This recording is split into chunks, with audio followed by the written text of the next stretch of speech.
Assalamualaikum warahmatullahi wabarakatuh. Bismillah, walhamdulillah, wassalatu wassalamu ala rasulillah, wa ala alihi wa sahbihi wasallam. Ayuhat talabatul kiram, kaifa halukum, arju minkum as-sihah wal afiyah. Pada kesempatan yang berbahagia ini, izinkan saya, Ilham Taufik Iwono dari kelompok 3, untuk menyampaikan materi metodologi studi Islam yang berjudul Metodologi studi Islam dalam pendekatan doktrinis atau normatif, atau bisa juga disebut dengan pendekatan tekstual. Baiklah teman-teman, langsung saja kita mulai. Yang pertama, A. Makna studi Islam. Studi Islam secara etimologis merupakan terjemahan dari bahasa Arab, dirosah Islamiyah. Sedangkan di Barat dikenal dengan istilah Islamic Studies. Maka studi Islam secara harfiah adalah pembelajaran atau pendekatan yang berkaitan dengan ajaran-ajaran atau kajian-kajian Islam. Yang kedua, B. Apa itu studi Islam dalam pendekatan normatif? Dalam konteks studi Islam, pendekatan yang dimaksud adalah cara seorang penstudi memandang, membahas, dan menganalisa suatu objek agama Islam dengan menggunakan ilmu-ilmu atau teori-teori tertentu. Berdasarkan pandangan tersebut, sebenarnya pendekatan-pendekatan yang dapat dipergunakan dalam studi Islam tidaklah satu, akan tetapi banyak sekali dan beragam. Namun, ada dua pendekatan utama sebagaimana biasa dipergunakan oleh para peneliti Islam. Yang pertama adalah pendekatan historis, sosiologis budaya. Yang kedua adalah pendekatan doktrinis atau normatif. Nah, di sini kita hanya akan membahas studi Islam dalam pendekatan normatif saja. Pendekatan normatif atau yang bisa juga disebut dengan pendekatan tekstual adalah suatu pendekatan ajaran agama Islam yang memandang ajarannya dari segi Al-Quran dan hadis. Menurut Abu Dinata, studi Islam dengan pendekatan normatif adalah suatu pendekatan yang memandang agama dari segi ajarannya yang pokok dan asli dari Tuhan, yang di dalamnya itu tidak terdapat penalaran ataupun penafsiran dari pemikiran manusia sama sekali. Sehingga murni apa yang terdapat di dalam teks Al-Quran, teks hadis, maka itulah yang langsung diterapkan. Tidak kemudian ada kajian-kajian yang lebih mendalam dari yang dilakukan oleh manusia. Seperti itu. Nah, yang ketiga, C. Ciri-ciri studi Islam dalam pendekatan normatif.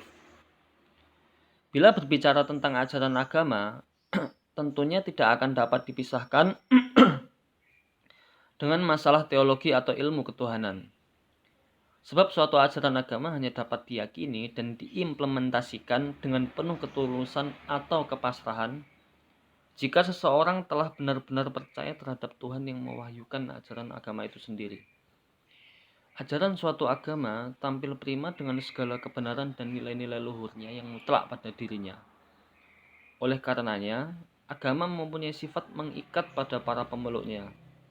Maka ajaran-ajaran moral agama lebih besar dan dalam pengaruhnya dari ajaran-ajaran moral yang dihasilkan falsafah dan pemikiran manusia.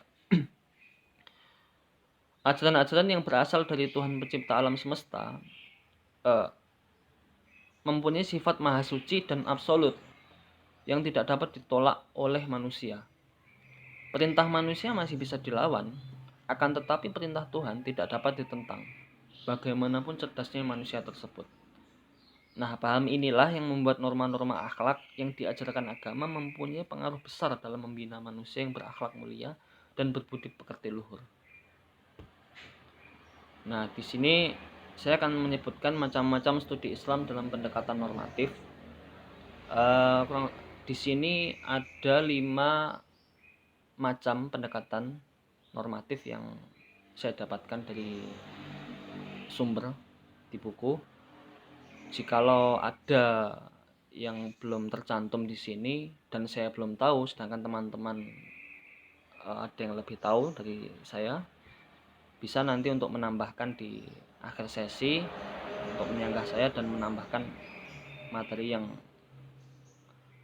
belum tercantum, macam-macam pendekatan normatif yang belum tercantum di sini. Yang pertama adalah pendekatan teologis. Pendekatan teologis agama dipandang sebagai keyakinan atau dogma Tuhan yang bersifat absolut. Keyakinan ini bersifat subjektif dan partikular, dalam arti suatu kebenaran yang diyakini berlaku untuk orang-orang yang meyakininya saja, sementara orang yang di luar belum tentu meyakininya, atau bahkan menolaknya. Nah, disebut partikular atau bagian karena keyakinan tersebut tidak berlaku secara universal atau umum. Hanya bagi pemeluk agama tertentu. Karenanya, terdapat kepercayaan yang berbeda-beda, seperti teologi Islam, teologi Kristen, dan teologi Yahudi. Pendekatan teologis melahirkan pada diri pemeluknya sikap-sikap mempertahankan kepercayaan dan simbol-simbol sebagai identitasnya. Maka pendekatan demikian tidak jarang menimbulkan sikap paling benar dalam beragama sedangkan yang lain salah.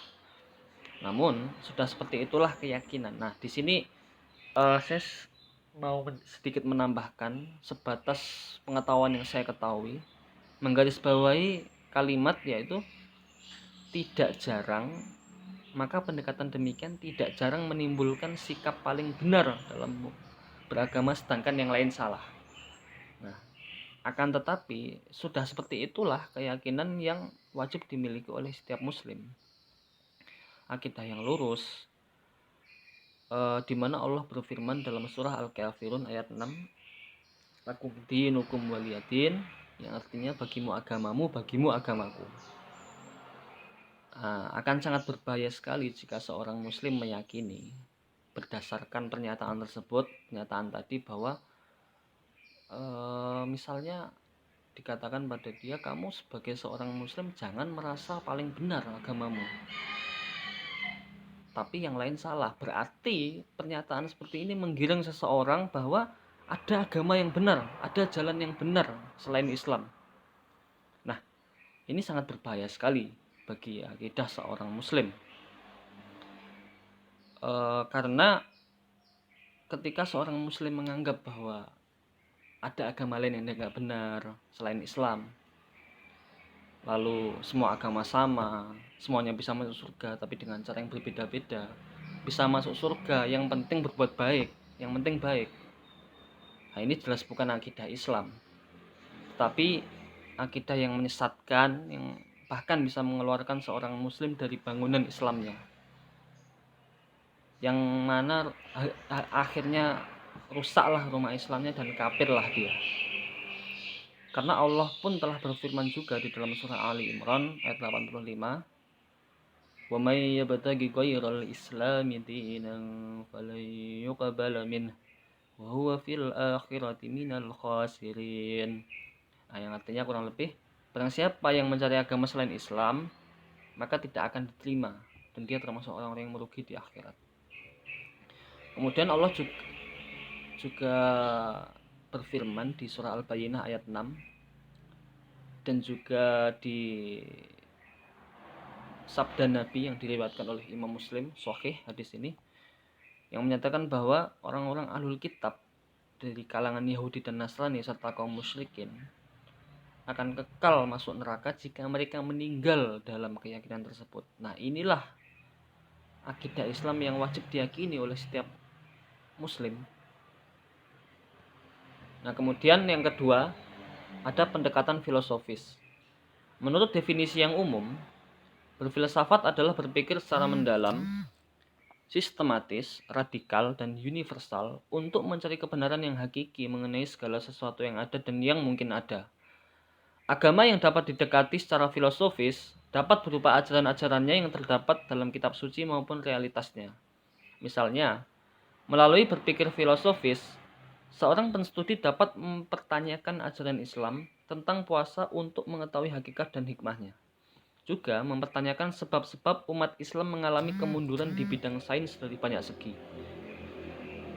Yang ketiga, ada pendekatan legalistik. Disebut juga dengan pendekatan fiqhiyah. Agama dipandang sebagai sekumpulan norma-norma hukum Tuhan yang harus dipraktekkan dalam kehidupan manusia.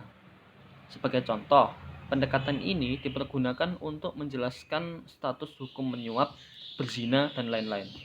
Hukum-hukum ini pun bersifat partikuler, terbatas hanya bagi yang memeluk agama Islam saja.